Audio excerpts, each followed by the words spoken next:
तो हम मेष लगन में बृहस्पति और राहु के कंजक्शन के बारे में बात कर रहे थे।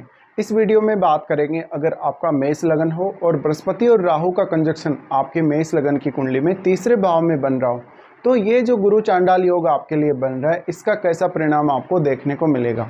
देखिए, तीसरे भाव में यहाँ राहु उच्च की स्थिति में होंगे, तो आपको राहु को बलाबल के हिसाब से चेक करना पड़ेगा। और आपका जो जुपिटर होगा वो अपने से एकदम ऑपोजिट हाउस में स्थित होगा, जहां जुपिटर आपकी कुंडली में 9th लॉर्ड और 12वें घर के स्वामी हैं। तीसरे भाव में जुपिटर स्थित हैं, तो फिर भी यहाँ पर काफ़ी अच्छे रिजल्ट प्रदान करेंगे आपको जुपिटर। लेकिन यहाँ पर क्योंकि अपने शत्रु के घर में रहते हुए और राहु यहाँ पे उच्च की स्थिति में होंगे, इसलिए राहु का प्रभाव जुपिटर पर रहेगा। और अगर जुपिटर रेट्रो स्थिति में हो तो और भी ज़्यादा राहु जो है वो जुपिटर को प्रभावित कर सकेंगे। अब तीसरे भाव में इन दोनों की युति है, तो जातक ज़्यादा से ज़्यादा रिस्क ले सकेगा अपनी लाइफ में, क्योंकि उसके पास वो ज्ञान है, वो क्षमता है उसके पास, और वो अपने आप को समझने वाला होगा, अपनी क्षमताओं पर बहुत ज़्यादा विश्वास करने वाला होगा, या अपने आप को सही प्रकार से, अपनी क्षमताओं को सही प्रकार से ट्रीट करने वाला होगा। ऐसा जातक काफ़ी ज़्यादा समझदार, विवेकशील और विद्वान हो सकता है, बहुत पढ़ा लिखा हो सकता है, और वो कोई ना कोई ऐसे फील्ड में फेमस हो सकता है जहाँ पर या तो वो कोई बहुत बड़ा बिजनेसमैन हो, या जहाँ पर वो अपनी बातों को दूसरे लोगों के सामने रख के चर्चा में आएगा। अब तीसरा भाव है वो कम्युनिकेशन का है। दोनों ही ग्रह जब तीसरे भाव में साथ बैठेंगे तो कम्युनिकेशन को ज़्यादा से ज़्यादा मजबूत करेंगे। लेकिन आपको यहाँ पर यह भी समझना है, अगर बृहस्पति यहाँ पर वक्री स्थिति में है तो राहु जो है वो यहाँ पर पूर्ण रूप से प्रभावी रहेंगे। और अगर जुपिटर रेट्रो नहीं है, यानी मार्गी स्थिति में है या नॉर्मल स्थिति में है, तो कुछ हद तक यहाँ पर जो राहु हैं वो पूरा प्रभाव नहीं दिखा सकेंगे गुरु के साथ रहते हुए, क्योंकि गुरु अपनी शुभता प्रदान करेंगे तीसरे भाव को। लेकिन फिर भी हम ये मान सकते हैं कि वक्री बृहस्पति होने के केस में जातक थोड़ा ज़्यादा कहीं ना कहीं एक्सपेक्टेशन रखेगा अपने आप से, और लाइफ के प्रति बहुत ज़्यादा ऑप्टिमम लेवल की थिंकिंग रखेगा वो। तो यहाँ इन दोनों की युति आपको एक बहुत ही सफल कारोबारी बना सकती है। आपके जीवन में काफ़ी सारी यात्राएं करनी पड़ेंगी आपको, इवन आपको विदेश यात्रा भी करने को मिलेगी। इसके साथ साथ आप स्टडीज़ में बहुत ज़्यादा अच्छे होंगे, आप अपनी क्षमताओं को लगातार निखारते रहेंगे, अपनी क्षमताओं में लगातार वृद्धि करते रहेंगे, और हमेशा जीवन में कुछ ना कुछ नया अनुभव हासिल करते रहेंगे, कुछ ना कुछ नया सीखते रहेंगे। इसके साथ ही आपके चार्ट में क्योंकि 9th लॉर्ड और 12th लॉर्ड हैं बृहस्पति, तो इस बात की बहुत प्रबल संभावना है कि आपकी उच्च शिक्षा भी काफ़ी अच्छी होगी, और आप जिस भी प्रोफेशन में होंगे या किसी भी बिजनेस में होंगे उसमें बहुत ही अच्छे से काम कर सकेंगे।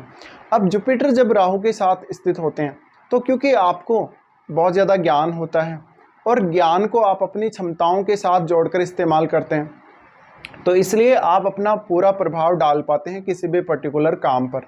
अब आपके लिए किसी भी परिस्थिति में निर्णय लेना काफ़ी आसान हो जाएगा। आप अपनी डेली लाइफ को और आप अपनी जो प्रोफेशनल लाइफ है उसको बेहतर से बेहतर बना सकेंगे इस कंजक्शन का प्रयोग करते हुए। ये कंजक्शन की वजह से हो सकता है कि आपके अपने भाई बहनों के साथ, रिश्तेदारों के साथ या पड़ोसियों के साथ आपकी नहीं बन रही हो ज़्यादा, लेकिन वो लोग आपका काफ़ी मान सम्मान करेंगे। अब यहाँ बृहस्पति जितना अधिक पावरफुल होगा, जितना अधिक बली होगा, उतना आपके लिए अच्छा है। अगर आपके चार्ट में शनि और बुध काफ़ी मजबूत हैं तो आपका कम्युनिकेशन बहुत ही बेहतरीन होगा। इसके साथ साथ आप में गजब की मैनेजमेंट की स्किल होंगी, आप किसी भी काम को बहुत अच्छे से मैनेज कर सकेंगे। इसके साथ साथ अब आपकी लाइफ में ट्रैवलिंग का भी बहुत अहम योगदान रहेगा, इवन आपके प्रोफेशन में या आपके बिजनेस में भी। अब अगर हम इनकी दृष्टियों के हिसाब से बात करेंगे तो इन दोनों की ही दृष्टि 7वें भाव पर पड़ेगी, जहां पर शुक्र की राशि तुला है, और तुला राशि को जब ये एस्पेक्ट करेंगे तो राहु यहाँ पर काफ़ी अच्छा परिणाम देंगे, बृहस्पति भी यहाँ पर काफ़ी अच्छा परिणाम देंगे। लेकिन अगर बृहस्पति वक्री स्थिति में है तो यहाँ पर हो सकता है कि आप अपने ज्ञान या अपनी पूर्ण रूप से क्षमता का इस्तेमाल नहीं कर सकते हो। इसके साथ साथ आपको जीवन साथी के अलावा भी किसी और की तरफ अट्रैक्शन होना, या आपकी कोई ऐसी पार्टनरशिप होना जिसमें सामने वाला है वो आपका कहीं ना कहीं बोल सकते हैं विपरीत लिंग वाला है। पुरुष के केस में ज़्यादातर इस प्रकार की स्थिति में एक्स्ट्रा मैरिटल अफेयर्स वगैरह होने के चांसेस रहते हैं, और साथ साथ में एक अच्छा बिजनेसमैन होने के चांसेस रहते हैं। एक बहुत ही विवेकशील व्यक्ति, बहुत ही समझदार व्यक्ति, परिस्थितियों को समझने वाला और काफ़ी चालाक व्यक्ति भी कहा जा सकता है। इसके साथ साथ सबसे बड़ी बात ये, जातक बहुत ज़्यादा मेहनती होंगे और अपनी क्षमताओं पर हमेशा ट्रस्ट करने वाले होंगे, अपने आप को किसी भी काम में झोंकने की क्षमता रखते हैं। तो ऐसे में ये काफ़ी मेहनती हो सकते हैं, ज़रूरत से भी ज़्यादा ये लोग मेहनत कर सकते हैं। और अब इनकी लाइफ में इनकी खुद की मेहनत बहुत बड़ा रोल प्ले करेगी अगर इनको प्रोग्रेस करनी है ऐसे जातकों को अपनी लाइफ में। अगर स्त्रियों के चार्ट में ऐसी युति है तो हो सकता है उनके अपने पति से बहुत ज़्यादा मतभेद हो सकते हैं, क्योंकि बृहस्पति उनके हस्बैंड को रिप्रेजेंट करता है।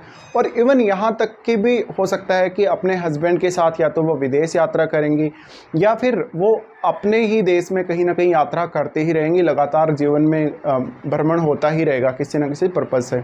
अब इस बात की बहुत प्रबल संभावना है कि स्त्रियाँ विवाह करने के पश्चात शायद हायर एजुकेशन की तरफ देखें या अपने प्रोफेशन में कुछ ऐसा निर्णय लें जहां पर जिस प्रोफेशन में बृहस्पति का योगदान हो ज़्यादा से ज़्यादा। अब इस प्रकार के कंजक्शन की वजह से आपको चाहे पुरुष हो चाहे स्त्री हो अपनी हायर एजुकेशन पे ज़रूर फोकस करना चाहिए, लेकिन विशेष रूप से स्त्रियों को यहाँ ज़्यादा फोकस करना चाहिए, क्योंकि बृहस्पति आपके लिए पति के कारक हों और विवाह होने के पश्चात यानी आपकी लाइफ में पति आने के पश्चात आपकी उच्च शिक्षा बहुत ही अच्छी हो सकती है। इसके साथ साथ ये कंजक्शन पर्याप्त रूप से आपको आध्यात्मिक उन्नति भी देगा। इसके अलावा आपका जो कुछ आपने सीखा है, जो कुछ आपने अपने जीवन में अनुभव किया है, उसको आप दूसरे लोगों के सामने काफ़ी आसानी से रख सकेंगे। तो ये आपके कम्युनिकेशन को काफ़ी बेटर बनाता है, आपको काफ़ी प्रभावशाली बनाता है, इवन पर्सनैलिटी के हिसाब से भी आपको काफ़ी प्रभावशाली बनाता है। उसके बाद इन दोनों का ही एस्पेक्ट आपके 11वें भाव पे रहेगा। 11वें भाव पर जो एस्पेक्ट है ये बहुत ही ज़्यादा इम्पोर्टेंट है अपने आप में, क्योंकि एक तो यहाँ पर जो ये राशि है कुंभ राशि, वो यहाँ पर बृहस्पति को भी बहुत पसंद है, तो राहु को तो बहुत ज़्यादा पसंद है। अब लेकिन आपके चार्ट में शनि काफ़ी अच्छी स्थिति में होने चाहिए, तो इस केस में फिर आपको धन संपत्ति के मामले में अच्छी मदद मिलेगी। आप अगर कोई भी बिजनेस कर रहे हैं या कोई भी काम कर रहे हैं तो अपनी वेल्थ को एक्युमुलेट कर सकेंगे। ये कंजक्शन की वजह से जीवन में आप किसी भी प्रकार के रिस्क ले सकेंगे, चाहे वो फाइनेंस से रिलेटेड है, चाहे वो कैरियर से रिलेटेड है। इसके साथ साथ आप अपनी कितनी अधिक क्षमता का उपयोग अपने कैरियर में या अपने कर्म को करते हुए कर रहे हैं, इसका मायना बहुत ज़्यादा है आपकी लाइफ के लिए। इसके साथ साथ जातक को बहुत अच्छी समझ होगी उसको अपना पैसा कहाँ इन्वेस्ट करना है, उसको अपने पैसे को कैसे यूज़ करना है। ऐसे जातकों का नेटवर्क सर्कल बहुत बड़े बड़े विद्वान लोगों का हो सकता है, जहाँ पर हर कोई आपको अप्रिशिएट करेगा, आपके एफर्ट को अप्रिशिएट करेगा और आपको मान सम्मान मिलेगा, प्रतिष्ठा मिलेगी। इसके साथ साथ आप किसी भी बिज़नेस में हों भले ही, आप अपने बिज़नेस का आसानी से विस्तार कर सकेंगे, अपने बिज़नेस की कंडीशंस को बहुत अच्छे से समझ सकेंगे और मैनेजमेंट आपका बहुत ही कमाल का होगा। इसके साथ साथ ऐसी स्थिति में आपको फॉरेन से भी कुछ विशेष फ़ायदे हो सकते हैं, धन संबंधी फ़ायदे हैं, चाहे कम्युनिकेशन के अंदर आपको फ़ायदा देखने को मिल सकता है। आपका कम्युनिकेशन बहुत विस्तृत हो सकता है, देश विदेश में आपका कम्युनिकेशन गतिविधियां फैली हो सकती हैं। तो यहाँ पर बहुत सारे चांसेस बनते हैं। अगर आप एक बिजनेसमैन हैं या किसी भी प्रकार का बिजनेस कर रहे हैं तो आपके लिए संभावनाएं बहुत ज़्यादा हैं। आप अपने बिजनेस को काफ़ी ज़्यादा विस्तार दे सकते हैं और अच्छे से ज़्यादा अपने काम पे फोकस कर सकते हैं। अब इनमें से किसी की भी दशा अगर आपको इस लाइफ पीरियड में आ रही है तो वो और भी ज़्यादा इम्पोर्टेंट हो जाती है। तो बृहस्पति और राहु के इस कंजक्शन की वजह से अब जीवन में आपको हमेशा एक्टिव बने रहना जरूरी है। आप कभी भी आलसी ना हो, आप हर काम पे ज़्यादा से ज़्यादा फोकस करें, अपने ज्ञान अपनी बुद्धि को लगातार बढ़ाते रहें और प्रत्येक कार्य को आप अच्छे से मैनेज करते रहें। इसके साथ साथ ये कंजक्शन पर्याप्त रूप से धार्मिक और आध्यात्मिक गतिविधियों में आपकी रुचि देगा।